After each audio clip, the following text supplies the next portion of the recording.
Hola, yo soy Clarisa Rivera y estudio medicina en la Unison y les voy a hablar un poquito de cómo el mercurio, el plomo y otros contaminantes afectan al sujeto antes del nacimiento.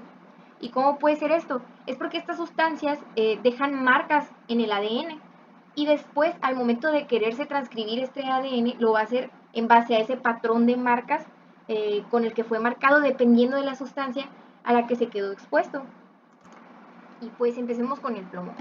Este es un elemento metálico que se extrae del subsuelo. ¿Y dónde hay plomo? Pues antes de 1977 era muy común que las casas estuvieran pintadas con pinturas que tenían adicionado plomo. Además, los juguetes estaban hechos o estaban pintados con este metal. Y pues las pinturas de los artistas, por ejemplo, el óleo blanco de plomo, pues contiene plomo. Y dato curioso, ha habido artistas que han muerto por intoxicación de plomo. También hay tuberías, más que nada en las casas viejitas que estaban hechas de plomo y pues estas contaminan el agua. También en las ollas de barro y en la cerámica vidriada es común que tengan esmalte que tenga plomo y por lo menos en México es bien común que usemos estas ollas de barro para guardar los alimentos.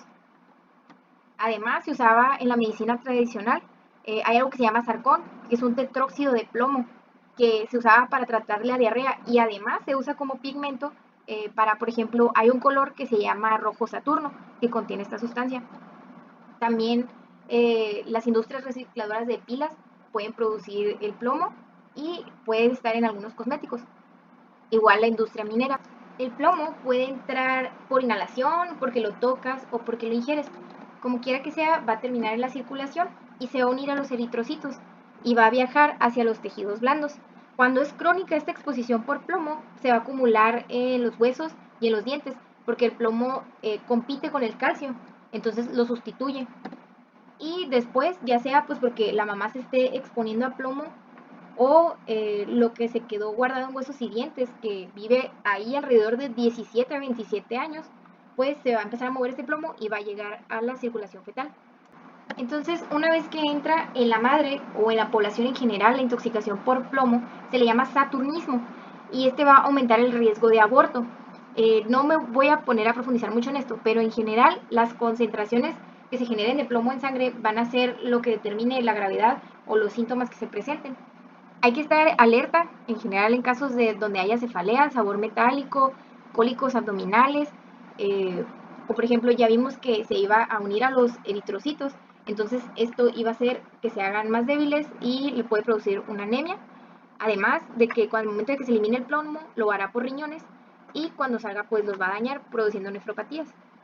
Entonces ahora, en el feto, se ha visto que cuando las cantidades de plomo superan los 10 microgramos, aunque la mamá no presente síntomas, el feto sí va a presentar problemas ya en la vida extrauterina. Por ejemplo, son niños que van a tener más dificultad de aprendizaje, que tienden más al fracaso escolar, que tienden a ser más agresivos, que su IQ disminuye, que son niños más hiperactivos, con conductas delictivas y antisociales.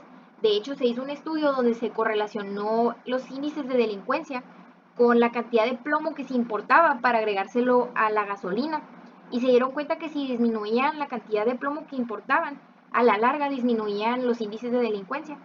Además, se ha visto que te hacen más propenso a la drogadicción, porque en experimentos de animales se ha visto que cuando las madres están expuestas al plomo, los embriones desarrollan receptores que son más afines a los opiáceos. Además, pues el plomo puede producir en el feto anencefalia, disminución del perímetro cefálico, problemas, pues como ya vimos con los eritrocitos, problemas renales, problemas auditivos y se ha visto también que presentan bajo peso al nacer. ¿Cómo podemos prevenir esta exposición al plomo? Pues evitando las fuentes de plomo y consumiendo calcio, hierro y zinc. El mercurio es un metal que lo podemos encontrar como elemental, orgánico o inorgánico. El mercurio elemental está en los termómetros, los focos y las amalgamas que te ponen en los dientes. A todos se nos ha roto un termómetro y pues se ha salido este líquido y todos nos asustamos mucho pues porque no lo debemos de tocar, se supone. Pero ahorita vamos a ver que no es el que hace más daño. Está el orgánico y este es el que más daño hace. Este está en desinfectantes viejos que ya están prohibidos por la FDA, por la combustión del carbón y en peces. Eh, por ejemplo, ¿cómo llegan los peces el mercurio? Pues de forma natural los volcanes tiran mercurio, pero también la combustión térmica del carbón y las minas así como industrias, etcétera, tiran el metilmercurio a los mares, bueno, más bien el mercurio lo tiran a los mares y las bacterias lo convierten a metilmercurio, entonces ya lo hacen orgánico. Entonces, una vez así, microorganismos pequeños como el plancton, el krill, lo meten a la cadena alimenticia cuando lo ingieren y a su vez son comidos por animales más grandes. Entonces, mientras los peces, mientras más grandes y más carnívoros sean, más concentración de mercurio tienen. Y pues el inorgánico está en las pilas, en remedios y en cinabrio, que es un pigmento. Entonces, ¿cómo entra? El elemental entra pues respirándolo, ¿no?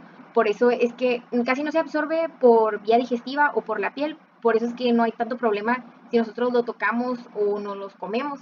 El problema está cuando lo respiramos. Por eso es que cuando los termómetros se rompen, uno no debe de aspirarlo porque esparces las gotitas en el aire. El inorgánico pues es por vía digestiva y el orgánico por eso es más peligroso, porque este ya sea que lo huelas, lo toques o te lo comas, igual va a terminar, puede atravesar la barrera hematoencefálica y la barrera placentaria. Entonces este mercurio orgánico es el que te va a producir daños neurológicos y es el que le va a producir daños al feto. Entonces, dependiendo del tipo del mercurio al que te expongas, van a ser la madre o la población los síntomas y signos que van a presentar. Por ejemplo, la exposición al mercurio orgánico te puede dar algo que se llama la enfermedad de Minamata. Es un síndrome neurológico muy grave y se llama así porque alrededor de los años 50 en Japón hubo una empresa que derramó pues sus desechos ahí al río de Minamata y la población que vivía ahí pues presentó este síndrome y además pues muchos murieron, ¿no? Y las madres, aunque no presentaban síntomas y signos, igual tuvieron hijos que tuvieron problemas. Entonces, en el feto, pues puede producir microcefalia, alteración cerebral, disminución del IQ, retraso mental, fracaso escolar, alteraciones musculares y se ha asociado con autismo. Para prevenir esta exposición al mercurio, se debe evitar el pez espada, el tiburón caballa y el blanquillo del Golfo de México.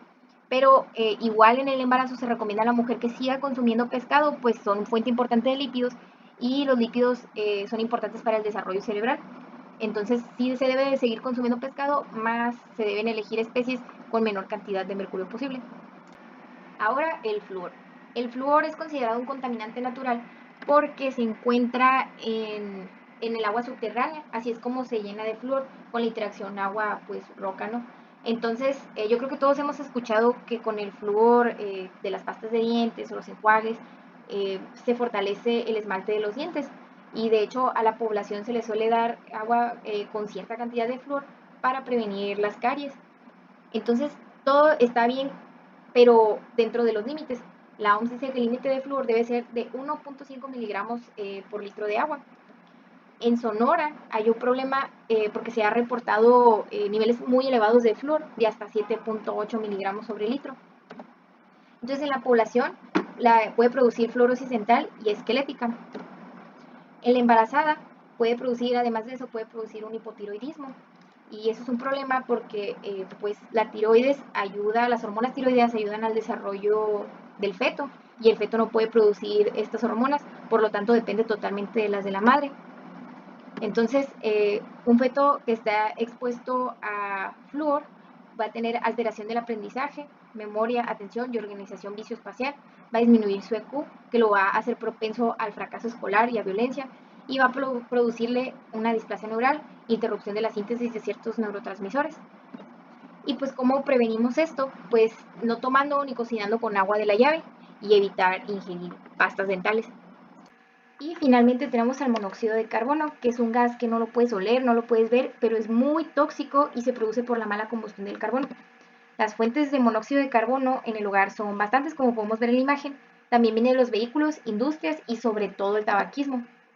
El monóxido de carbono entra por la respiración y se une a los eritrocitos y no deja que el oxígeno se una, produciendo hipoxia. Entonces, en la embarazada y en la población en general, una intoxicación por monóxido de carbono va a producir dolor de cabeza, desmayos, falta de aire, vómitos y náuseas, mareos, falta de fuerza, incluso coma y muerte. Cuando el feto, durante el periodo embrionario, pues antes de ser feto, se expone a monóxido de carbono, se ha visto que presentan alteración conductual en la infancia, agenesia de extremidades, luxación congénita de cadera, hipoplasia mandibular, paladar hendido, disgenesia telencefálica. Y cuando es durante el periodo fetal, que está expuesto a monóxido de carbono, se ha visto que presenta dificultad para crecer tanto dentro como fuera del útero y retraso en la mielinización. ¿Cómo podemos prevenir? pues evitar que la mujer fume o esté cerca de personas fumadoras, ver que la llama de la estufa sea azul, sacar braseros de la casa, etcétera, ¿no? Estas son las referencias por si alguien gusta profundizar y si tienen alguna duda, con toda confianza me lo hacen saber. Muchísimas gracias.